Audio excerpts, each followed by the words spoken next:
João 14, dos versículos 1 ao versículo 9.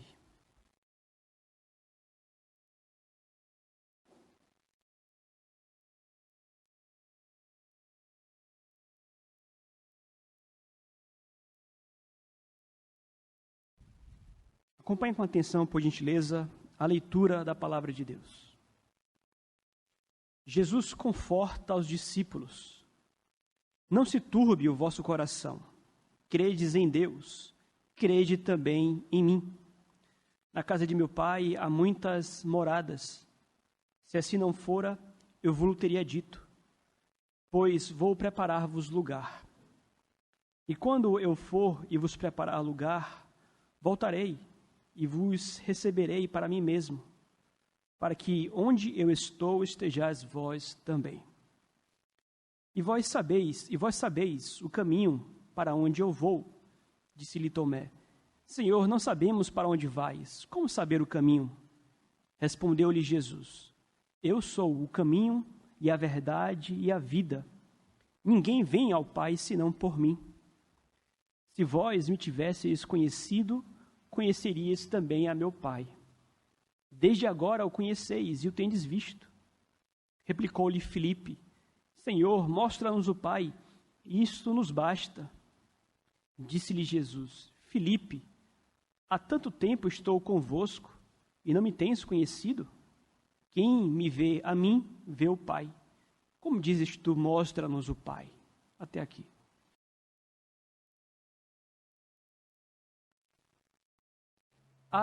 Na humanidade, sempre houve, em termos gerais, e talvez em especial no coração daqueles que nutrem um temor maior pelo Senhor, a ideia de que uma visão de Deus seria tudo o que nós realmente precisávamos para que tivéssemos uma vida diferente.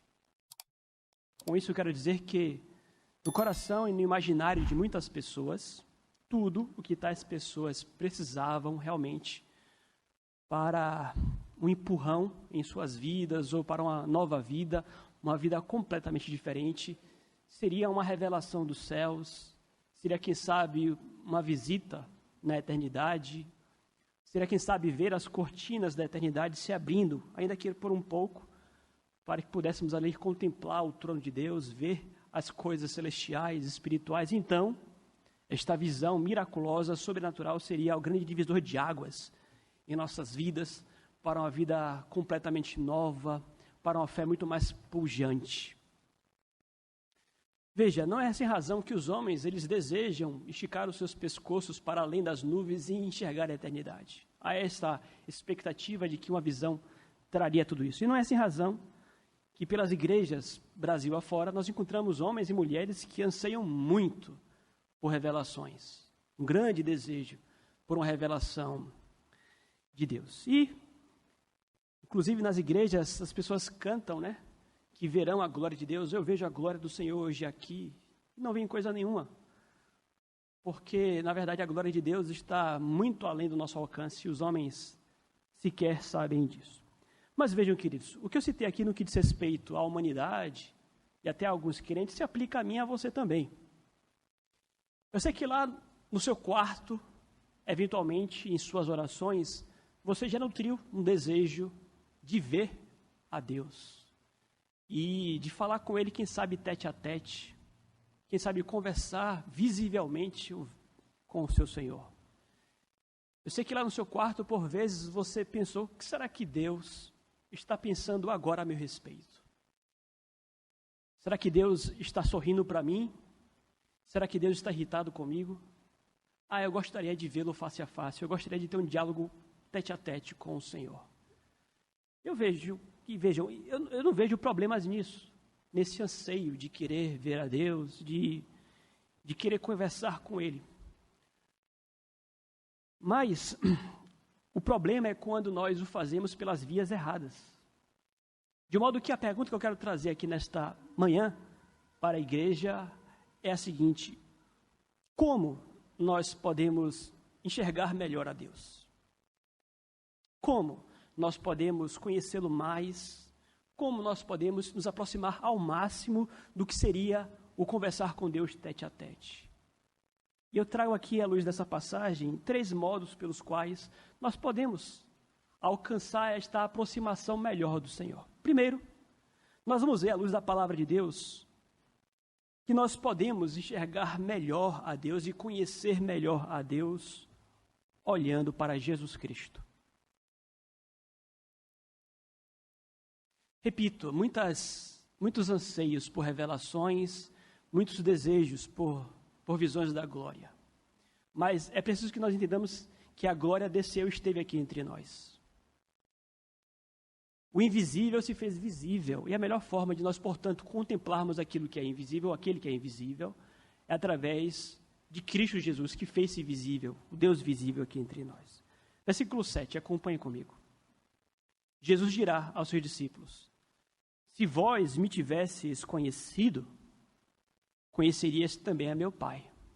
Desde agora o conheceis e o tendes conhecido. Vamos tentar entender o que Jesus está falando aqui. Primeiro ele fala, olha, se vocês tivessem meditado mais nas minhas palavras, se vocês tivessem ruminado mais o meu ensino, se vocês tivessem observado com mais atenção as minhas obras, se vocês fossem mais a fundo no convívio que vocês tiveram comigo, palavras de Jesus aos seus discípulos, vocês não apenas teriam me conhecido melhor, mas através de mim vocês teriam conhecido o Pai.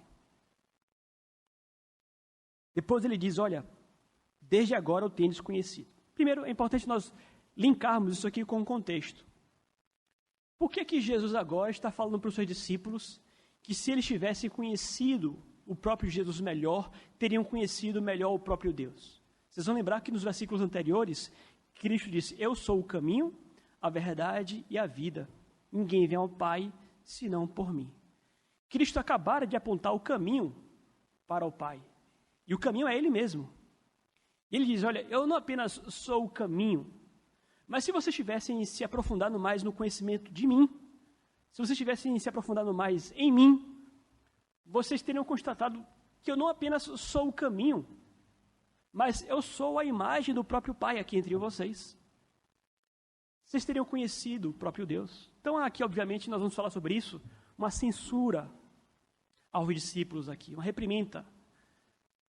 Mas ele fala, eu sou o caminho, a verdade e a vida, eu sou o Deus encarnado aqui entre vocês, quem me vê a mim vê o Pai. Depois ele diz, desde agora o conheceis e o tendes visto. É como se ele dissesse, agora que eu estou falando mais claramente, agora que eu estou falando isso com todas as letras, vocês conhecem e sabem de quem eu estou falando. Vocês têm visto que eu realmente reflito a imagem do Pai. Mas aí então Filipe faz uma pergunta, ou melhor dizendo, faz um pedido. O que é que Filipe pede a Jesus? Versículo 8, acompanhe comigo. Replicou-lhe Filipe, Senhor, mostra-nos o Pai, isto nos basta. E Jesus responde, versículo 9, disse-lhe Jesus, Filipe, há tanto tempo estou convosco e não me tens conhecido? Quem me vê a mim vê o Pai. Como dizes tu, mostra-nos o Pai. Cristo ainda enfatiza. Vejam como os discípulos são lentos para entender o que Cristo quer dizer. Filipe vai lá e pergunta, mostra-nos o Pai, nesse contexto. E Cristo continua em sua reprimenda, em sua censura. E diz, Filipe, eu estou um tempão com vocês. Eu estou caminhando com vocês esse tempo todo, vocês não conhecem o Pai ainda? Então, ao longo de 3 anos, talvez o ensino que Cristo mais tenha enfatizado, isso fica muito claro em João, é o fato de que o que ele fala fala da parte do Pai. O que ele faz da parte do Pai. Cristo enfatiza isso muito. As minhas palavras não são minhas. As minhas obras não são minhas. O que eu faço é um reflexo do que o Pai me mandou fazer. Então aqui, Filipe, há tanto tempo eu estou repetindo isto. Eu estou aqui trazendo o Pai para vocês. E vocês não o conhecem ainda? Quem me vê a mim, vê o Pai. Vejam, aqui é importante nós abrirmos um parênteses para explicar o que Cristo não está dizendo aqui. Cristo não está dizendo que ele e o Pai são a mesma pessoa. Vejam que ele fala de pessoas distintas, a mim e ao Pai. Vejam, Trindade, assunto difícil, complexo, mas é o que a Bíblia revela. Trindade são 3 pessoas distintas, um único Deus. O Pai não é o Filho não é o Pai. Então, quando ele fala quem vê a mim vê o Pai, não é que o Pai e o Filho sejam a mesma pessoa. São pessoas distintas. No entanto, há uma harmonia tão grande entre as pessoas da Trindade, há uma perfeição na harmonização dos pensamentos, dos decretos, que efetivamente quem vê o Filho vê o Pai. A ideia aqui é de que através do Filho nós podemos contemplar Deus. O que nos ensina, dentre outras coisas, meus amados, que Cristo é a revelação máxima de Deus. A revelação última. Vejam, Deus se revela à humanidade de diversas formas. Deus se revelou por meio da criação. Por exemplo, você conhece de Deus ao saber que Deus é poderoso, criou um sol como aquele tão forte. O Deus que criou aquele sol tão forte é um Deus poderoso. Deus se revela na criação, na natureza. Deus se revela na Bíblia, nas Sagradas Escrituras. Deus se revelou a Israel de um modo especial, através das ordenanças e tudo mais, dos oráculos que Deus deu ao seu povo. Mas o ápice da revelação de Deus ao homem é o próprio Senhor Jesus. O autor aos Hebreus dirá isso, tendo nos falado por meio de sonhos, de revelações, dos profetas, nos falou nos últimos dias na pessoa do Filho. É o ápice da revelação. Então, é interessante nós observarmos que Cristo está mostrando exatamente isto aqui para os seus discípulos. Nós lemos aqui durante a liturgia, Colossenses capítulo 1, versículo 15. Este é a imagem do Deus invisível, o primogênito dentre toda a criação. Então, se nós quisermos, obviamente, conhecer melhor a Deus, não há um caminho melhor do que conhecermos mais a pessoa de Jesus. Então, veja como não faz sentido algum as pessoas hoje correrem atrás de novas revelações. Não faz sentido nenhum as pessoas elas desejarem as manifestações espetaculares, quando deveriam, obviamente, querer conhecer mais a Deus, mergulhando na pessoa do Filho. E aqui é importante que nós entendamos, meus amados, que quando o verbo se encarna, e aqui nós temos essa expressão, o verbo de Deus, nós lembramos que a palavra de Deus, nós a temos aqui em nossa mão, mas Jesus Cristo é a palavra encarnada, é o verbo encarnado. E quando o verbo encarna, é como se literalmente, realmente, as cortinas da eternidade tivessem se aberto por um instante. Cristo aqui entre nós, em seu ministério, obras e ensinos, são os céus abertos. Repito, as cortinas da eternidade abertas para que nós pudéssemos contemplar um pouquinho de quem Deus é, de como Deus é. Então, vejam, nós temos o privilégio. Nós não precisamos esperar chegar no céu para conhecer Deus. Nós podemos conhecer mais a Deus através de Cristo, porque o céu esteve aqui entre nós. E, aliás, falando aqui aos crentes, eu sei que vocês reconhecem tudo isto. Eu sei que vocês reconhecem que em Cristo nós conhecemos a Deus e nós temos comunhão com Deus, e eu sei que por causa disso vocês amam muito ao Senhor Jesus Cristo. Pedro dirá: a quem não havendo visto, amais, no qual não vendo agora, mas credo, exultais com alegria indizível e cheia de glória. Então, queridos, vejam, é legítimo o desejo de ver a Deus. É legítimo o desejo de conhecer mais a Deus, de conversar com Ele. Mas você o faz da forma errada, quando você não o procura por meio da pessoa do Filho. Você tem 4 evangelhos. Nem 1, nem 2, nem 3. Você tem 4 evangelhos que falam e que se repetem eventualmente para nos falar quem foi Jesus, o que Ele fez. Você está atrás de novas revelações. Você queria que um anjo falasse para você como Deus é, e Deus esteve aqui andando entre nós. Você poderia mergulhar nos seus ensinos, em cada vírgula, em cada palavra do que ele falou, em cada ato, em cada gesto que ele fez, e ali você teria uma imagem melhor de quem Deus é. Então, a reprimenda de Pedro, de Cristo a Filipe, perdão. Filipe, há tanto tempo estou convosco e não me tendes conhecido. Mas vamos lá. O segundo modo pelo qual nós podemos conhecer melhor ao Pai, não apenas vendo a Cristo, mas satisfazendo-nos em Cristo. Satisfazendo-nos em Cristo. Se vocês observarem, Cristo no versículo 7 já havia deixado a verdade para Filipe. Filipe, se vós tivéssemos me conhecido, conhecerias também ao Pai. Aí Filipe vai lá e pergunta, Senhor, deixa-nos ver o Pai. Essa pergunta de Filipe aqui, Senhor, mostra-nos o Pai, nos mostra que Filipe não estava satisfeito com Jesus. Me refiro, não estava satisfeito em ter em Cristo a revelação do Pai. Então, o que foi que Filipe pediu? Senhor, mostra-nos o Pai, e isto nos basta. O que Filipe estava pedindo aqui? Filipe estava pedindo uma teofania.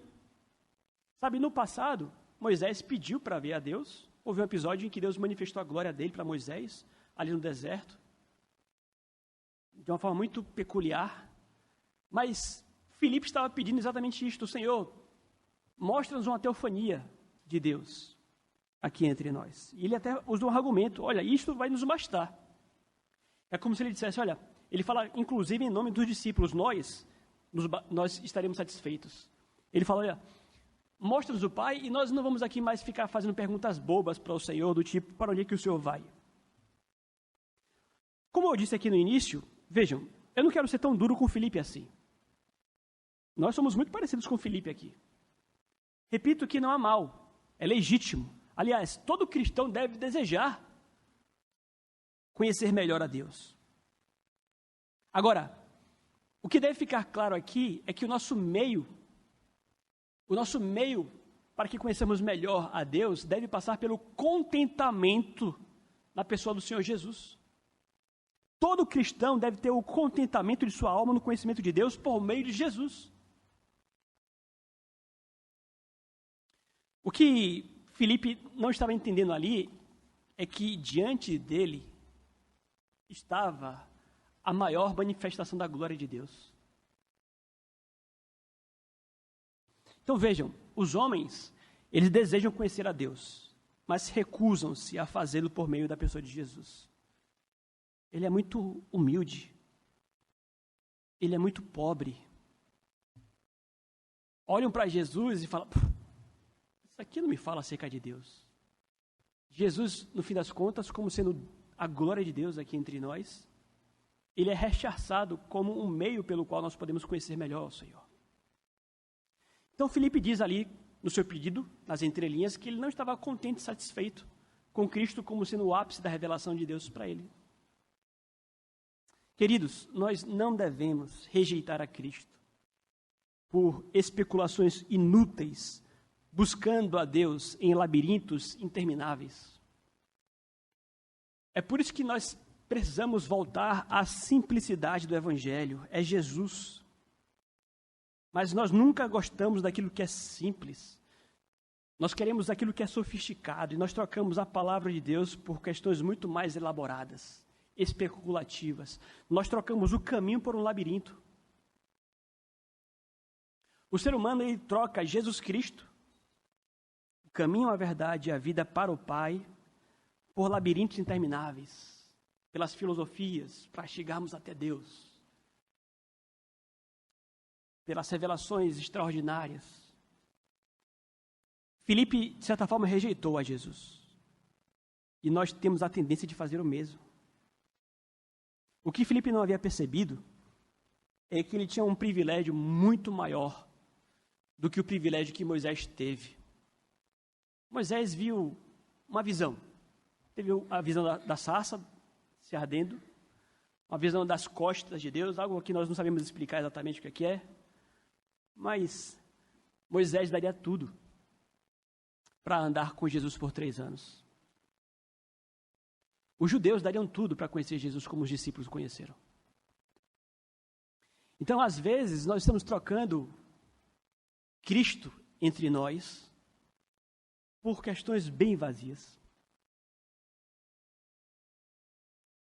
Cristo é o melhor meio para a confirmação da fé em Deus do que teofanias. Então veja o que eu vou dizer aqui para vocês. Às vezes você pensa consigo, olha, se eu tivesse uma experiência miraculosa e pudesse ver a glória de Deus, com certeza a minha fé seria abastecida. Se eu tivesse uma experiência com a glória de Deus, eu seria mais crente. E eu quero te dizer que a melhor experiência que você pode ter com a glória de Deus é conhecendo a Jesus. É abrindo a sua Bíblia e lendo sobre Jesus. Aí sim a sua fé vai estar abastecida. Até porque nós vamos falar aqui, já concluindo mais à frente, que tantas e tantas pessoas tiveram experiências com a glória de Deus, milagres espetaculares, mas nunca tiveram uma fé pujante, uma fé devota, piedosa do próprio Deus. Mas em terceiro e último lugar, como é que nós podemos conhecer melhor a Deus? Vejam, primeiro, vendo a Jesus. Segundo, satisfazendo-nos em Cristo. Em terceiro lugar, aprofundando-nos em Cristo. Mais uma vez, versículo 9, acompanhe comigo. Disse-lhe Jesus: Filipe, há tanto tempo estou convosco e não me tens conhecido? Quem me vê a mim, vê o Pai. Como dizes tu, mostra-nos o Pai. Vejam, como eu disse aqui no início, há uma repreensão aqui a Filipe. Há uma bronca que é dada a Filipe aqui. Primeiro, Cristo reclama com Filipe pelo fato de que, pelo tempo em que eles estavam juntos, Filipe já tinha que estar com a outra visão. Filipe já deveria ter aprimorado o conhecimento dele de Cristo. Aliás, quando Filipe teve a primeira experiência dele com Jesus, que ele depois foi procurar a Natanael, Filipe ele tinha certeza de que Jesus era o Cristo. Ele já sabia ali, no início, que Jesus era o Messias. E 3 anos se passaram. 3 anos se passaram e aqui está Filipe fazendo perguntas bobas, pedidos bobos ao Senhor Jesus. Então há, sem dúvidas, aqui uma censura, uma advertência ao próprio Filipe. Mas isso aqui nos ensina que nós temos o dever, a obrigação, de aperfeiçoar o nosso conhecimento da palavra para que conheçamos melhor a Deus. Há muito crente na igreja, eu não quero aqui, como é que eu diria, desestimular as perguntas, não. Pelo contrário, eu estou sempre a estimular as perguntas, as dúvidas, os pedidos. Mas há crentes que, pelo tempo que já se passou, continuam a fazer perguntas bobas. Perguntas bobas, pedidos bobos, pensamentos errados. Mas são culpados por isso. Culpados porque, apesar do tempo que já possuem de igreja, do tempo que já possuem de Bíblia, não se aprofundam no conhecimento bíblico e repetem o que Filipe fez. Filipe, há tanto tempo você está perguntando isso? Você está pedindo isso? De modo que nós somos culpados, em especial, quando não conhecemos mais a Deus por meio do conhecimento da palavra, do verbo.